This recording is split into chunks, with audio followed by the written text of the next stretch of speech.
Environmental policy in India. Introduction.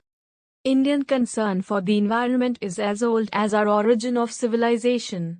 Ancestors did understand the meaning of environment as the environment is sum total of water, air and land, interrelationships among themselves and also with the human beings, other living organisms and property. This definition appears in the Environment Protection Act, 1986. The Arthashastra by Kautilya described environmental policy, written as early as 321 and 300 BC, contained provisions meant to regulate a number of aspects related to the environment. In recent years, particularly since the early 1970s, the world has become increasingly sensitized to environmental issues.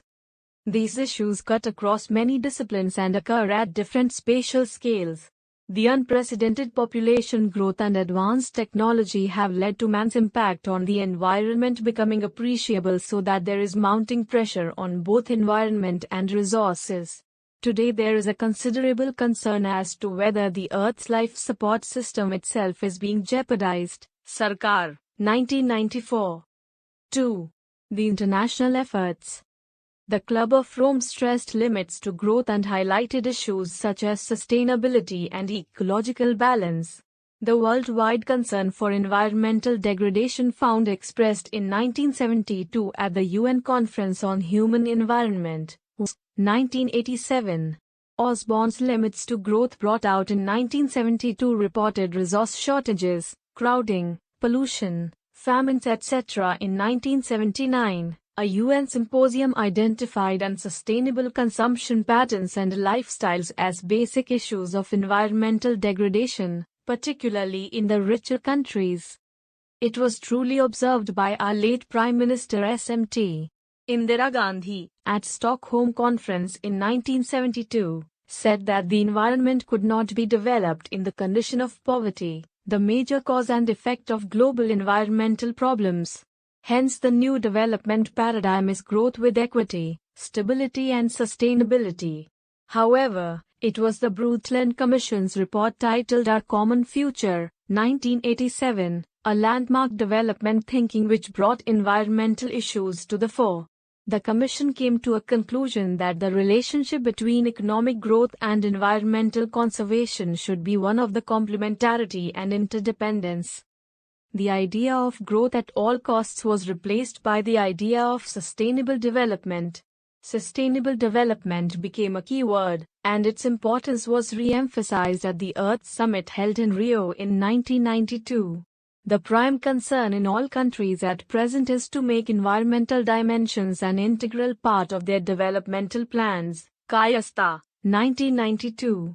However, guidelines and principles proclaimed at the Rio conference are not legally binding but carry a strong moral force to ensure their binding. Bal, 2005. 3. Beginning of policy making in India.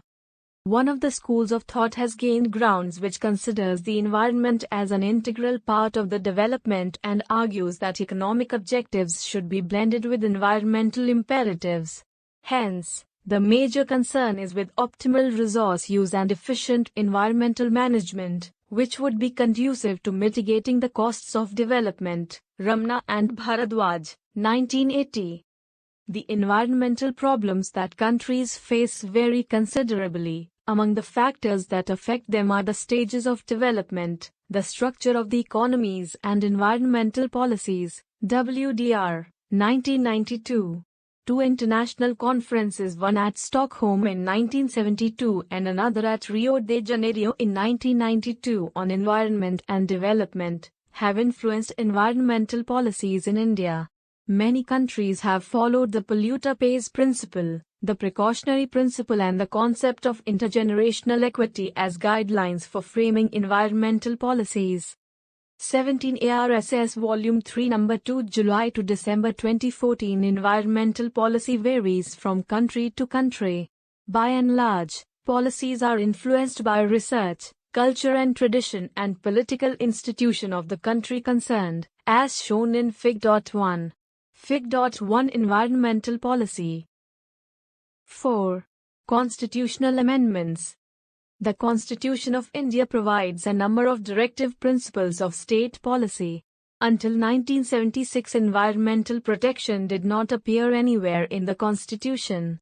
However, in the 42nd Amendment of the Constitution in 1976, certain environmental provisions were introduced. Article 48A was added to the directive principles of state policy and stated, "The state shall endeavor to protect and improve the natural environment and safeguard the forests and wildlife in the country." Article 51A, G, of Fundamental Duties states that it shall be the duty of every citizen in India to protect and improve the natural environment including forests, lakes, rivers and wildlife, and to have a compassion for living creatures. With this, forests and wildlife were dropped from the state list in order to incorporate them in the concurrent, center, list. The National Council for Environmental Planning and Policy was set up in 1972, which was later evolved into the Ministry of Environment and Forest in 1985. Indian 5-year plans have focused on rapid economic growth, employment generation, poverty alleviation and balanced regional development. The importance of sustainable development is also being stressed as an objective of public policy. Broadly, environmental policies in India fall into 4 periods. A. Pre-independence period, 1853 to 1947. I. Shore Nuisance, Bombay and Colaba Act, 1853 2. The Elephants Preservation Act, 1879-3. The Fisheries Act, 1897-4. The Factories Act, 1897-V. The Bengal Smoke Nuisance Act, 1905-I. The Bombay Smoke Nuisance Act, 1912-7. Wild Birds and Animals Protection Act, 1912. B. Independence to the Stockholm Conference, 1947 to 1972.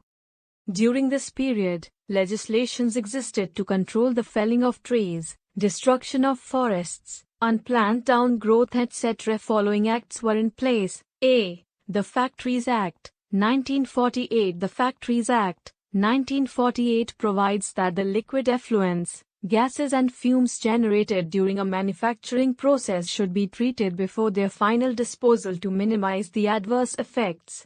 During this period, stress on economic development was greater and environmental considerations took a back seat in policy making. B. The Mines and Minerals, Regulation and Development Act, 1957. C. Post-Stockholm Conference to Bhopal Disaster, 1972 to 1984. However, the Stockholm Conference on Environment and Development had largely influenced on environmental policy making, leading to an amendment of the Constitution, followed by important legislation such as the Water, Prevention and Control of Pollution Act, 1974 and the Air, Prevention and Control of Pollution Act, 1981, and creation of institutions such as central and state pollution control boards for implementing the provisions of the acts. Following legislation was enacted during this period. I. The Wildlife Protection Act, 1972. This act was enacted under the provisions of Article 252 to prevent the decline of wild animals and birds. The Act prohibits the poaching of certain animals except for the purpose of education or scientific research. Under this Act, a state government may declare any area to be a sanctuary or a national park if it considers that such area is of adequate ecological, faunal, floral, geomorphological, natural or zoological environmental policy. Devjit and Sarkar ARSS Volume 3 No. 2 July to December 2014 18 Significance for protecting, propagating or developing wildlife or its environment. 2. Water, Prevention and Control of Pollution Act, 1974. This act paved the way for the creation of the Central Pollution Control Board, CPCB, and State Pollution Control Boards, SPCBs, in order to promote the cleanliness of streams and wells in different areas of the states. 3. Air, Prevention and Control of Pollution Act, 1981. This act defines an air pollutant as any solid, liquid or gaseous substance, including noise, present in the atmosphere in such concentration as may be or tend to be injurious to human beings or other living creatures or plants or property or environment. The CPCB and the SPCBs created under the Water Act 1974 are entrusted with the implementation of the provisions of the Act. 4. The Forest Conservation Act, 1980. This act prevents deforestation, which results in ecological imbalance and environmental deterioration.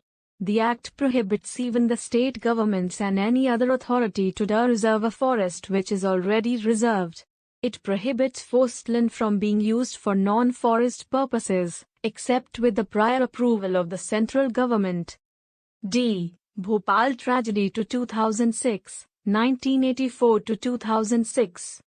The Bhopal gas tragedy in 1984 had a deep impact on the minds of policymakers to deliver comprehensive environmental legislation in 1986. I. Environment Protection Act, 1986, EPA. The Environment Protection Act, 1986 extends to the whole of India, and it came into force on November 19, 1986.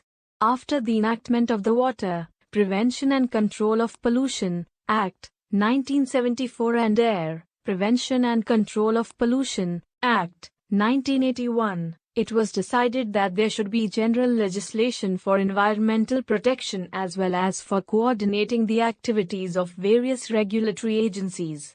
The need was also felt to create authority with adequate power for environment protection, regulation of discharge, handling of hazardous substances, speedy response to accidents threatening the environment and deterrent punishment to those who endanger the human environment, safety and health.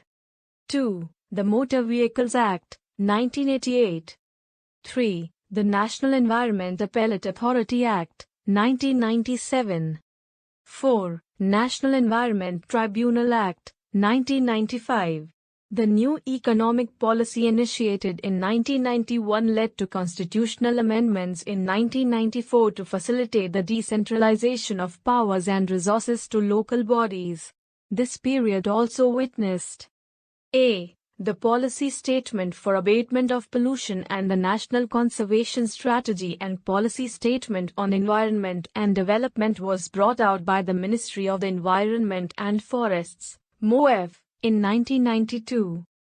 B. The Environmental Action Programme, EAP, was formulated in 1993 with the objective of improving environmental services and integrating environmental considerations into development programs. V. A Glimpse of National Environmental Policy, NEP, Background of the National Environment Policy, 2006. A. The first initiative in strategy formulation for environmental protection in a comprehensive manner.